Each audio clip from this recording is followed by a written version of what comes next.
Varicose veins కి సరైన చికిత్స కోసం సంప్రదించండి ఎవిస్ హాస్పిటల్. నమస్తే రమగారు. నమస్తే జయ. రమగారు, పీరియడ్స్లో కొన్ని పనులు చేయమంటారు, కొన్ని పనులు చేయకూడదు అంటారు. అసలు పూర్వకాలం అయితే చక్కగా ఆ 5 రోజులు ఒక పక్కన కూర్చోబెట్టి పూర్తిగా రెస్ట్ ఇచ్చేవాళ్ళు, శరీరానికి మనస్సుకి కూడా. దానికి ప్రత్యేకించి ఒక ఆహారం కూడా తీసుకునేవాళ్ళు, అంటే సాత్విక ఆహారం తినాలి, అలాంటి నియమాలు కూడా ఉన్నాయి. సరే, రోజులు మారాయి, కాలంతో పాటు మనం కూడా పరుగులు పెడుతున్నాం, ఆడవాళ్ళు ఇంటికే పరిమితం కావట్లేదు కాబట్టి కొన్ని చిన్న చిన్న మార్పులు చేసుకున్నాం. కానీ కొన్ని విధానాలు మాత్రం మనం మార్చుకోం. ఫర్ ఎగ్జాంపుల్, పచ్చళ్ళు పట్టుకోకూడదు, లేకపోతే బీరువా పట్టుకోకూడదు. బీరువా పట్టుకోము, కూడదు ఏమో నాకు తెలియదు, కానీ తీయము, అన్నిట్లో చేతులు పెట్టేయము, ముఖ్యంగా పూజ చెయ్యము, పూజ గదిలోకే వెళ్ళాం. ఊడ్చే అవకాశం లేకపోతే అలా వదిలేస్తాం. పూర్తిగా అయిపోయిన తర్వాత స్నానం చేశాకే మనం అటువైపుకి వెళ్తాం. కానీ ఈ మధ్యకాలంలో కొన్ని సోషల్ మీడియాలో నేను చూస్తూ ఉన్నాను అమ్మగారు, ఎందుకు చేయకూడదు, తప్పేంటి, ఇది కూడా భగవంతుడు ఇచ్చిందే కదా, మొత్తం ఆయన బిడ్డలమే కదా, చేస్తే ఏమవుతుంది, నేను ఇలా చేసేసాను, నాకేం కాలేదు, నేను చాలా హ్యాపీగా ఉన్నాను, ఇలాంటి కామెంట్స్ చూస్తూ ఉన్నామండి. మీరు ఏదైనా చెప్తారా నాకు? కొన్ని విషయాలు ఎందుకు మాట్లాడుతూ ఉన్నామో తెలియకుండా మాట్లాడుతూ ఉంటాను జయ. సోషల్ మీడియా వచ్చాక మనకి ప్రతిదాని గురించి ప్రతి వాళ్ళు ఆడలేదు, మగలేదు, చిన్నలేదు, పెద్దలేదు, అన్నీ మాట్లాడేయాలి, అన్నీ అడిగేయాలి, అన్నీ చెప్పేయాలి, ప్రతిదీ చూపించేయాలి. ఏదనిపిస్తుంది అనిపిస్తే ఏ ఊహ వస్తే ఆ ఊహ ప్రతిసారి నేనైతే నాకు ఒక ట్యాగ్ లైన్ ఉంటుంది, ఫాలో యువర్ ఓన్ రిలీజియన్, నీ సొంత విధి, సొంత ధర్మం, మీ ఇంట్లో నీ ముందు వాళ్ళు ఏం చేశారో అది. ఓకే, నీ పక్కనున్న వాళ్ళు, నీ ఫ్రెండ్స్ ఎవరో, మేము ఇట్లా చేస్తాం, మీరు ఎట్లా చేయరా, ఎట్లా చేయకపోతే తప్పు, పాపం, అదేదో పాయింట్లు. ఈ పాయింట్లతోటి వీళ్ళేమో కాంప్లికేటెడ్గా అయిపోయి బోళ్ళని కాంప్లికేషన్స్ వచ్చి ఓసీడీలు వచ్చేసి పిచ్చి వెర్రి ఎత్తిపోయి జబ్బులు చేసి చచ్చిపోతున్నారు. ఏమనాలంటే ఒకసారి ఎంత దిక్కుమాలిన మాటలు మాట్లాడతారంటే, దేవుళ్ళు ఎందరు, వాళ్ళల్లో వాళ్ళకి తేడాలు. ఈ పూజలు మేము చేయకూడదు, 3 రోజులు చేయకూడదు, 5 రోజులు చేయకూడదు, 7 రోజులు చేయకూడదు, ఎన్ని రోజులు చేయకూడదు, ఇదొకటి. నేను 3వ రోజు ఇవాళ నేను గుళ్ళోకి వెళ్ళొచ్చా, నేను అక్కడికి వెళ్ళొచ్చా, సత్యనారాయణ వ్రతానికి నేను వెళ్ళకూడదని నీకు తెలుసు, నువ్వు అడుగుతావు. సోషల్ మీడియాలో అడగంగానే ఒక 5-6 పెద్దక్కయ్యలు ఎబ్బెబ్బే వెళ్ళకూడదండి అంటారు. కొంతమంది ఇంకొంతమంది చిన్నక్కయ్యలు ఎందుకు వెళ్ళకూడదండి, ఏమవుతుంది అంటారు. మీకు ఓన్ విల్లు లేదు, మొదట ఎవరికీ లేదు. సొంతంగా నేను ఏం చేయొచ్చు, ఏం చేయకూడదు అనే ఒక బుక్ లేదు మనకి. మన ఇంటికి ఒక రూల్ బుక్ ఉంది, ఆ చచ్చిన మన ఇంటి రూల్స్ మనం వినం. ప్రతి ఒక్కరికి ఉంటుందిగా, ప్రతి ఒక్కరికి ఇదైతే ఉంటుంది కదా. పీరియడ్ సమస్య ఈ సంవత్సరమే పుట్టింది కాదుగా, సోషల్ మీడియాతో పుట్లా, అది అనాదిగా దాంతోటే మనం బతికుంటున్నాం, మనం ఉన్నాం, అసలు అంతే కదా, అనాదిగా ఉన్నదే కదా. ముందు నుంచి ఫాలో అయ్యే వాటిలో అమెండ్మెంట్లు చేరుతూ వస్తూనే ఉన్నాయా. 50 ఏళ్ళ నాడు పీరియడ్ వస్తే కాలేజీ స్కూళ్ళకి వెళ్ళేవాళ్ళు కాదు, అసలు కాలేజీలే లేవు అప్పుడు, తర్వాత వచ్చినాయి. పీరియడ్స్లో ఉంటే ఏదో విడివిడిగా ఇంట్లో బయట కూర్చొని కాలేజీకి వెళ్ళి చదువుకొచ్చేవాళ్ళు. అందుకని కాలేజీ నుంచి రాగానే అందరూ బట్టలు మార్చుకునేవాళ్ళు. తర్వాత ఆఫీసులు వచ్చాయి, ఉద్యోగాలకు వెళ్తున్నారు. మధ్యలో డ్యాన్స్ అయ్యి, ఎగిరి దూకు, షటిల్ ఆడు, బ్యాడ్మింటన్ ఆడు, ఇది వాడుకో, దానివల్ల అది కూడా ఆడేయచ్చు, లాంటి యాడ్స్ కూడా చూసాం. అవును, ఇది కరెక్టా, అది కరెక్టా, పీరియడ్స్లో ఏం ప్యాడ్స్ వాడాలి అనేది విస్తృతమైన చర్చలు చేసాం అందరం, పిల్ల మేక ఎవరిని వదిలిపెట్టలా, పెద్దవాళ్ళు చిన్నవాళ్లతో సహా. అక్కడి నుంచి ఈ గోల. ఇప్పుడు పూజ ఎందుకు చేయకూడదు, నేను చేశాను, this is my first day, I'm doing puja లాంటి వ్యవహారాలు కూడా వచ్చినాయి. అమ్మ, 2 ప్రధానమైన విషయాలు మనం తెలుసుకోవాలి. మనం రోజువారీ క్రియల్లో మాట్లాడదాం. మొదట, నువ్వు స్నానం ఎప్పుడు చేస్తారు జనరల్గా అందరూ? ఉదయమో మధ్యాహ్నమో చేస్తాం, ఎలా కుదిరితే ఎట్లా. దాని తర్వాతే భోజనం చేస్తారు కదా. అన్నం తినగానే మీరు స్నానం చేస్తున్నారా? ఎవరైనా అన్నం తిని స్నానం చేయకూడదు, బేసిక్ రూల్ తెలుసు కదా. అవును, ఎందుకు? దానికి ఒక క్వశ్చన్ ఉందిగా, సైన్స్. ఏమిటి? అన్నం తిన్నాక మనం పొట్టలోకి ఇంత ఆహారం పడేస్తే శరీరంలో ఉన్న రక్తం అంతా వెళ్ళి ఆ పొట్ట మెషిన్ మీద పనిచేస్తుంది. అవును, ఇలాంటప్పుడు నువ్వు నీళ్లు పోసి ఆ మెషిన్, వేడెక్కి ఉన్న మెషిన్ మీద పెన మీద నీళ్లు చల్లినట్టుగా నువ్వు నీళ్లు పోస్తే డైజెషన్ ప్రోగ్రామ్ ఆగిపోయి జబ్బు చేస్తుంది. ఇది అందరు ఒప్పుకుంటారు కదా, బేసిక్ రూల్. పిల్లలకి కడుపు నిండా పాలు ఇచ్చి లేదా బాగా చక్కగా సెర్లాక్ తినిపించి నీళ్లు పోతే కక్కేస్తారు, తెలుసు కదా అందరికి. అవునండి కదా. ఇప్పుడు పీరియడ్ టైం అందరికీ రాదు, కొంత మగవాళ్ళకి అస్సలు 0, ఓన్లీ ఆడవాళ్ళకి. 10 ఏళ్ళు దాటిన తర్వాత 50 ఏళ్ళకి 55 ఏళ్ళకి దగ్గరలో ఈ మొత్తం పీరియడ్ అంతా ప్రతి నెల ఈ ఋతు అవస్థ ప్రతి ఆడవాళ్ళకి వస్తుంది. ఋతుస్రావం అత్యంత సహజమైన క్రియ.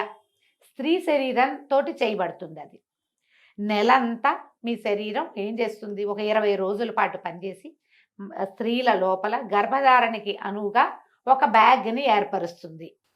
అవును. దాని పని అది చేసుకుంటూ ఉంటుంది దాని సిస్టమ్ ప్రకారం. ఎప్పుడైతే గర్భధారణ సమయం దాటిందో, ఎప్పుడైతే ఓవ్యులేషన్ పీరియడ్ దాటిపోయింది, అక్కడ ఏమి ఓవ్యులేట్ అవ్వలేదు, ఏం అవ్వలేదు, గర్భావస్థ రాలేదు, తర్వాత ఏమవుతుంది, షెడ్ అయిపోయి దాని అంతట అది ఊడిపోయి దాని ఏ ముచుకకి అది పట్టుకుని ఉన్నదో ఆ బ్యాగ్ అది వదిలేస్తుంది. అది స్లోగా బయటకు వచ్చేస్తుంది, డిశ్చార్జ్ అయిపోతుంది.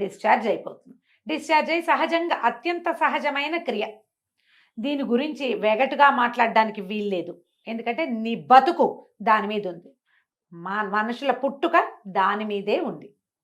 దాన్ని గౌరవించి తీరాలి. ఈ షెడ్ చేసే టైంలో శరీరం లోపల ఎక్కడో ఉన్నది, అది ఒక మార్గం ద్వారా నిదానంగా అది బయటకు వచ్చేటప్పుడు శరీరంలో ఉన్న క్రియలన్నీ స్లో అయ్యి ఈ క్రియకి దోహదం చేస్తాయి. సైన్స్ డాక్టర్లు కూడా చెప్తారు కదమ్మా. ఏ డాక్టర్ గైనకాలజిస్ట్ అయినా చెప్పేదేగా. పీరియడ్స్లో రెస్ట్ ఇవ్వండి అని చెప్పే డాక్టర్లు లేరా? ఉన్నారు, 100% ఉన్నారు. అవసరమైతే చేయండి అమ్మా, అవసరం లేకుండా మీరు సీనియర్ గైనకాలజిస్టులు 100 మంది ఇంటర్వ్యూలు చూస్తాను చేయ నేను. అవునండి. గైనకాలజిస్ట్ అనగానే ముందు అదే వింటాను నేను మిగిలిన మానేస్తా. పీరియడ్ టైంలో సాత్వికంగా తినండి. గైనకాలజిస్ట్ చెప్పకర్లా, మన ఇంట్లో ఉన్న ముస్సిలి మా అమ్మ కూడా చెప్తుంది. అవును, హాయిగా లైట్ ఫుడ్ తినండి, రెస్ట్ తీసుకోండి, ఓ పక్కన ఉంచండి. కొంతకాలము దీని మీద అవగాహన లేక వీళ్ళని స్నానాలు చేయనివ్వకుండా ఒక మురికి చీకటి కొట్లలో వాళ్ళని చూస్తేనే పాపం అన్నట్టుగా జరిగింది. నేను కాదని అన్నం, ఒక రకమైన అవగాహన లోపమే కానీ అసలు క్రియ మాత్రం చేశారు. వీళ్ళకి రెస్ట్ మాత్రం ఇచ్చేవాళ్ళు. అవును, దీనికి ప్రధానంగా కావాల్సింది రెస్ట్. అది జరిగింది, అదైతే జరిగేది. వాళ్ళని ఇంటి పనులలోకి రానివ్వకుండా ఓ పక్కన ఉంచారు. చూస్తేనే పాపం అన్నట్టుగా ప్రవర్తించిన వాళ్ళు కూడా కొంతమంది ఉన్నారు. వాళ్ళకి అవగాహన లేక, అది ఎక్కడ పర్సెంటేజ్ తక్కువ కదండి, చాలా తక్కువ. ఆ ఒకటి హైలైట్ చేసి మాట్లాడకండి దయచేసి. మీరెవ్వరూ ఆ పరిస్థితుల్లోకి వెళ్ళాల. ఇప్పుడు సమాజంలో ఉన్న వాళ్ళు ఎవరు దాన్ని చూసిన వాళ్ళు చాలా 10% కూడా లేదు. అవునండి. ఇప్పుడు మాట్లాడే వాళ్ళు ఎవరికి దాని గురించి తెలియదమ్మా. అక్కర్లేని మాటలు అవన్నీ పక్కకుంటే సరిపోతుంది. అయినా ఇప్పుడు ఇది డిశ్చార్జ్ అయిపోతుంది నిదానంగా. అప్పుడు నువ్వు తిండికి ఎక్కువ అవి ఇవి తినేసి వృక్ష పదార్థాలు తిని పొట్టకి పని కల్పించద్దు. నీ గర్భంలో పొట్టలో వేరే క్రియ జరుగుతోంది, దాన్ని స్లోగా జరగనివ్వు. జరిగిపోతుంది దాని దారినది. అయిపోయాక 4 రోజులు అయితే జనరల్గా పాత రోజుల్లో 3 days ఫుల్ బ్లీడింగ్ అయ్యేది. ఇది లెక్క. 4వ రోజు స్వల్పంగా ఉండేది. 5వ రోజున మార్నింగ్ 5వసారి స్నానం చేస్తే 5th day మార్నింగ్ మీరు తల స్నానం చేస్తే మీరు పూజ చేసుకోవచ్చు, ఇది చేసుకోవచ్చు, అన్నీ చేసుకోవచ్చు అనే విధి ఎప్పుడు ఉండేదంటే, అప్పట్లో ఆడవాళ్ళు వంగి లేచి కూర్చుని నీళ్లు పట్టుకుని నీళ్లు తెచ్చుకుని కూర్చుని గొంతు కూర్చుని వంట చేసి బావిలోంచి నీళ్లు తోడుకుని చల్లటి నీళ్ళ స్నానం చేసి వాకిళ్ళూడ్చి బియ్యం దంచి ఇన్ని పనులు చేసేటప్పుడు ఈ 4 days ఖచ్చితంగా ఉండేది. నాకు కూడా తెలుసు, నా సొంతంగా కూడా. ఎప్పుడైతే మనం ఈ సుఖాలు అలవాటు పడే బాత్రూమ్కి వెళ్ళడానికి నడవము, మనము కింద కూర్చొని ఏ పని చేయము, ఏమి దంచము, తొడము, కడగము, ఊడము, చెరగము, ఏ పనులు లేవు. ఇప్పుడు పీరియడ్స్ పైకి కిందకి సహజంగా అయిపోతున్నాయి అందరికీ కూడా. ఇప్పటికీ కూడా 4th dayకి బ్లీడింగ్ పూర్తిగా ఆగిపోయే వాళ్ళు 50% ఉన్నారా లేదా? ఉంటారు ఖచ్చితంగా. అందుకే ప్రెగ్నెన్సీలు, నార్మల్ ప్రెగ్నెన్సీలు చాలా ఉన్నాయి కదా. ఉన్నాయి కదా. నార్మల్ ప్రెగ్నెన్సీ ఎవరికి వస్తుంది? పీరియడ్స్లో ఫ్లక్చుయేషన్స్ లేని వాళ్ళకి నార్మల్గా ప్రెగ్నెన్సీలు వచ్చేస్తాయి. ఏదో ఫ్లక్చుయేషన్ ఇబ్బంది ఉందంటే మీరు పని చేయకపోవటం వల్లే అని నేను అన్ను. రకరకాల ఎలిమెంట్స్ అయ్యి ఉంటాయి. అయినా ఇప్పుడు ఈ క్రియలో ఇది సహజమైనది, మీకు అందరికీ తెలుసు, నేను మళ్ళీ చెప్పాను. వేరే పూజ దగ్గరికి వద్దాం. వాట్ ఈజ్ పూజ? ఏంటమ్మా పూజ? భగవంతుడు నువ్వు 2 పూలు తెచ్చి ఊరికే ఇక్కడ పడేసి అలంకారం చేసుకోవటం కాదు. నీ పూజ చేస్తే మన శరీరంలో ఉన్నటువంటి బ్లడ్ పైకి వెళ్తుంది. చక్రాస్లో ఉన్న ఎనర్జీ పైనున్న సహస్రారంలో ఉన్నటువంటి శక్తిని చూడ్డానికి పైకి వెళ్తుంది. అది మనకి ఇప్పుడు పీరియడ్లో శక్తి అంతా ఎక్కడికి వెళ్తోంది? తిరోగమనంలో ఉంది, కిందకి వెళ్తోంది. ఈ కిందకెళ్ళే శక్తిని నువ్వు పట్టిలాగి పైకి తీసుకెళ్తానంటాం. ఏంటి గొప్ప అది? ఏంటమ్మా అది? ఎందుకు చేయాలి ఆ పని? పూజ అంటే నువ్వు పువ్వులు పెట్టడం, ఐఎమ్ డూయింగ్ పూజ, నాకు ఇంగ్లీష్లో 4 వాక్యాలే వచ్చమ్మా, అంతకంటే రావు, ఇవే వచ్చు. డూయింగ్ పూజ అంటే ఏమొచ్చు మీకు? ఏవో 2 పువ్వులు పెట్టి ఒక దీపారాధన చేసి ఒక అగరత్తులు వెలిగిస్తే అది పూజ ఏం అయిపోదు. ఇది ఊరికే క్రియ చేస్తున్నాం అంతే మనం. పూజ అంటే ఏదైనా చదవటం, ఏదైనా భగవంతుడికి ఆత్మ సమర్పణ చేయటం అమ్మా పూజ అంటే. అది క్రియ కాదు, ఉమ్, ఉమ్. క్రియ కాదు. ఈ పై క్రియ చేసి నేను పూజ చేశాను, పీరియడ్స్లో ఉన్నాను, నేను చేస్తున్నాను, నాకేమీ కాలేదు, మీకు కూడా ఏం కాదు, చెయ్యండి అంటే నువ్వు ఒకదానివి 2 పువ్వులు పెడతావు. నేను అట్లా పెట్టను, నా పూజ అది కాదు. నాకంటే పూజ అంటే ఇంకోటి ఉంది. నువ్వు చేసావని నేను చేయకపోయినా ఎవరో ఒక పిచ్చి మొహాలు 5-6 గట్టిగా అవి ఇవి చదువుకుని చేస్తే వాళ్ళ బ్లడ్ పైకి పంప్ అవుతానంటుంది, ఓ పక్కన బ్లడ్ ఫ్లో కిందకి వెళ్తుంది. ఎందుకు చేస్తారమ్మా ఈ పనులు? ఎందుకు చేయొద్దన్నారు? అసలు పీరియడ్లో ఈ పని వద్దు అని ఎందుకు చెప్పారంటే 2 పద్ధతులు. తిరోగమనం కిందకి ఫ్లో అవుతున్న దాన్ని నువ్వు పైకి పంప్ చెయ్యొచ్చా? ఈ పూజ పిచ్చి ఎందుకు? 5 రోజులు నువ్వు ప్రశాంతంగా ఉండొచ్చే, 4 రోజులు పూజ వద్దు, వంట తంట చేయబోక హాయిగా ప్రశాంతంగా ఉండు, నీ శరీరం బాగుంటుంది, నీ హార్మోన్స్ చక్కగా ఫ్లో అవుతాయి. ఒకవేళ నీ ప్రెగ్నెన్సీలు మనం ఇప్పుడు కంటల్లో 5 వరకు అంటే బాగా కనేవాళ్ళమ్మా. అవును. ఇప్పుడు కన్నడాలు లేవు, ఎవరు 1, 2 కంటాం. కొన్ని అసలు ఆ 1 కూడా వద్దనుకునే అవి కూడా తయారైనాయి ఇప్పుడు, అవి వద్దని. కానీ మీకు మీ శరీరం తన పని చేస్తుంది. బుద్ధి నీది, వద్దనుకునే బుద్ధులు మనవి. శరీరానికి మాత్రం దాని ప్రకృతి ధర్మం ప్రకారం ప్రతి నెల అది రెడీ అవుతూనే ఉంటుంది. నువ్వు వద్దన్నా అది మాంద కదా. నువ్వు అదేం చేస్తుందో దాన్ని చేయని, అది ఏ రకంగా వెళ్తుందో దాన్ని వెళ్ళని వాళ్ళు. కానీ నీ ఐడియాస్ తోటి శరీర ధర్మాలని పాడు చెయ్యొద్దు. పూజ చేస్తే నాకేమీ కాలేదు, నాకేమీ కాదు అన్న నమ్మకం నీకుంటే నువ్వు నీ ఇంట్లో చేసుకో, దాన్ని ఫేస్బుక్లోను వాటిలోనూ పెట్టకు. నేను కొన్ని ప్రశ్నలు ఎప్పుడు ఎదుర్కొంటాను జయ. వాళ్ళ 4th డే నీ గుళ్ళోకి వెళ్తా, ఎప్పుడు వెళ్ళను ఎందుకు అడుగుతారమ్మా? నాకు తెలియక అడుగుతా. సొంతంగా డిసైడ్ చేసుకోరు మీరు. ఇది మీ పర్సనల్ థింగ్ కదా. అంతే నాకు కదా. ఎంత కోపం వస్తుందో జయ.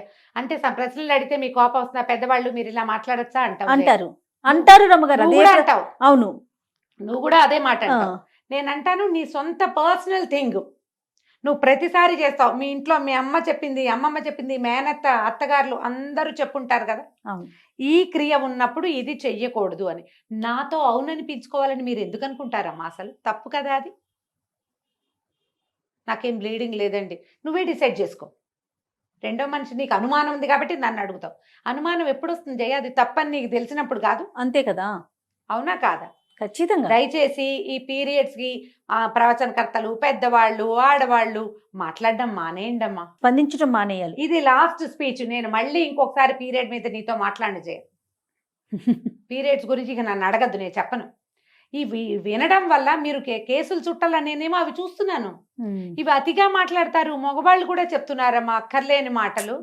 ఎందుకు వచ్చింది ఇవి ఈ మాట్లాడడము? ఈ విన్న వాళ్ళలో ఒక్కొక్కళ్ళు భయస్థులు, పిరికి వాళ్ళు, పాపం మానసికంగా బలహీనలమ్మా. ఇవి విని భయపడి చచ్చి అదేదో ఎక్కడైనా అంటిందేమో, ఏదైందేమో, ఓసిడీకి లోనయ్యి జీవితాలు మిజరబుల్ చేసేసుకుంటున్నారు జయ. 40 పైన కేసులు మాట్లాడాను జయ ఈ ఒక్క విషయం మీద. నేను 40 కేసులు భాగం పైనే. ఒట్టి శుభ్రత అది కాదు, పీరియడ్ రిలేటెడే చచ్చిపోవడానికి సిద్ధమయ్యే కేసులు చూస్తున్నా నేను. సూసైడ్లు చేసుకుంటున్నారు, దాంట్లోకి వెళ్ళిపోతున్నారు.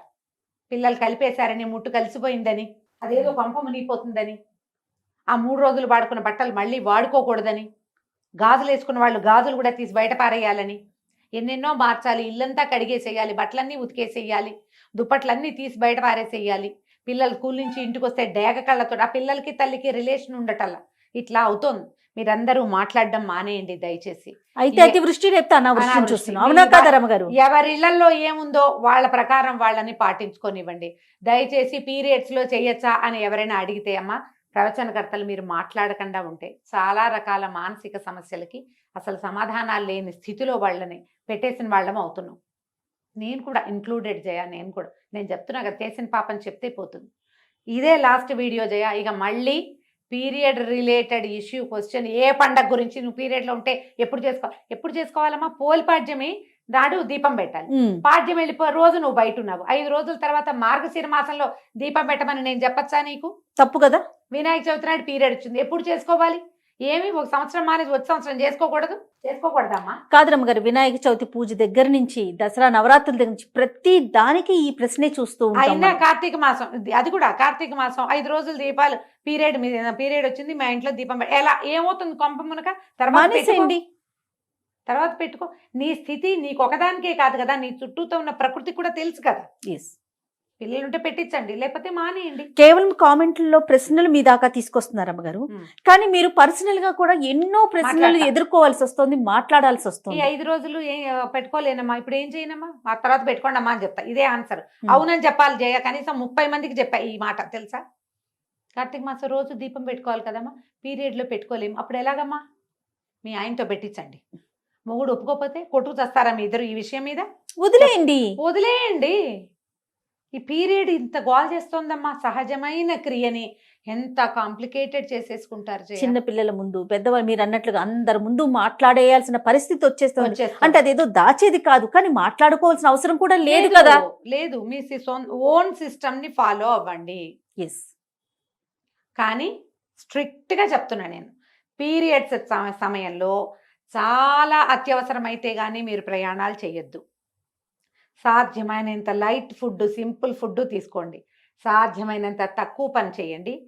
పూజ అని మీరు దేన్ని భావిస్తున్నారో, ఏదైతే మీలో ఆధ్యాత్మిక భావాల్ని పెంపొందిస్తుందో ఆ పని చెయ్యొద్దు. ఇట్స్ ఏ నో మీన్స్ నోయే. ఆధ్యాత్మిక భావాల పెంపొందించడం అంటే బ్లడ్ ఊర్ధ్వగామి అవుతుంది, రక్తం పైకి వెళ్తుంది, అది చేయకూడదు. శరీరాన్ని దాని పని దాన్ని చేసుకోనివ్వండి. రైట్. నమస్తే రమ్మగారు. నమస్తే జయ.